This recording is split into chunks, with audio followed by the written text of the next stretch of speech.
ทันค่ะช่วงนี้ลมแรงนะคะคุณผู้ชมและเมื่อคืนเนี่ยจะเรียกเมื่อคืนก็อาจจะไม่เชิงเพราะว่าช่วงสักประมาณตี 2 ตี 3แล้ว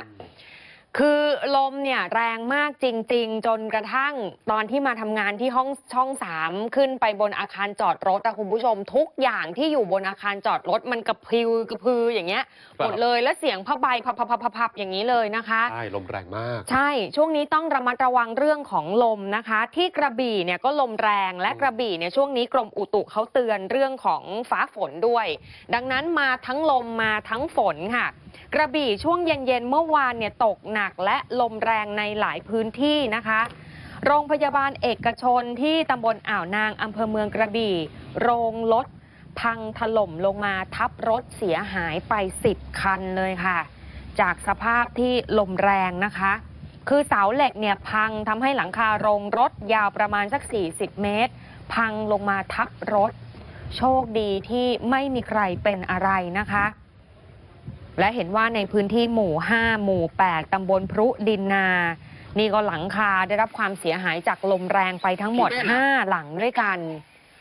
ช่วงนี้ลมแรงจริงๆนะคะคุณผู้ชมไม่ว่าจะภูมิภาคไหนของประเทศอำนาจเจริญก็ลมแรงจนกระทั่งโดมสนามกีฬาโรงเรียนอำนาจเจริญลอยขึ้นไปข้างบนแล้วก็ถล่มลงมาเกือบจะทับนักเรียนกับครูค่ะคือส่วนหนึ่งเนี่ยเป็นเรื่องของการก่อสร้างด้วยที่อาจจะไม่ได้มาตรฐานแต่อีกสาเหตุหนึ่งที่ทุกคนพูดตรงกันในโรงเรียนก็คือลมมันแรงมากจริงๆค่ะนี่คุณครูอาจารย์ที่อยู่ในโรงเรียนเนี่ยบอกว่าถ้าลมมันไม่ได้หอบโดมขึ้นไปก่อนคือลอยขึ้นแล้วค่อยถล่มลงมาคงมีเด็กเจ็บแน่นอนจากเหตุการณ์นี้นะคะลองไปฟังเสียงนักเรียนกับคุณครูกันดูค่ะตอนนั้นกำลังเรียนครับเพิ่งเริ่มเรียนตอนนั้นเหมือนมีเสียงอะไรตกใส่หลังคาครับแล้วจู่ๆนะครับหลังคาก็ตรงกลางนะครับมันซุดลงมาแล้วค่อยๆซุดตัวลงก่อนมันจะเสียงดังมากครับดังมากครับแล้ววิ่งหนีอย่างเร็วเลยใช่ไหมทั้งหมดผมกำลังขับรถออกไปจากบริเวณโรงเรียนนี้นะครับก็ได้ยินเสียงหลังคามันยกขึ้นมันจะมีเสียงดังพอดีนะครับดังมากแล้วก็ยกตัวขึ้นนิดนึงแล้วก็หลังคาก็ค่อยยุบตัวลงมาโดยยุบจากตรงกลางเป็นหลักครับอันนี้เป็นพอดีล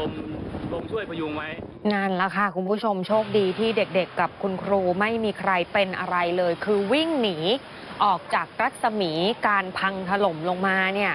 วิ่งออกมาได้ทุกคนนะคะไม่อย่างนั้นเนี่ยโศกนาฏกรรมหมู่อย่างแน่นอนค่ะโดมเนี่ยมันใหญ่มากอย่างที่คุณผู้ชมเห็นยาวตั้ง50 เมตรกว้าง45 เมตรสภาพเนี่ยเป็นอย่างที่เห็นรองผอ.บอก1ลมแรง2ก็คือการก่อสร้างนี่แหละค่ะเดี๋ยวคงต้องรอการตรวจสอบอีกทีนะคะเพราะจริงๆเพิ่งจะเปิดใช้ไม่ถึง3 เดือนมันก็ไม่น่าจะขนาดนี้เนี่ยค่ะคุณผู้ชมคือมันไม่ได้เก่ามันเพิ่งสร้างและเพิ่งใช้ได้3 เดือนเท่านั้นเองนะคะแหมเคราะห์ดีจริงๆค่ะครับ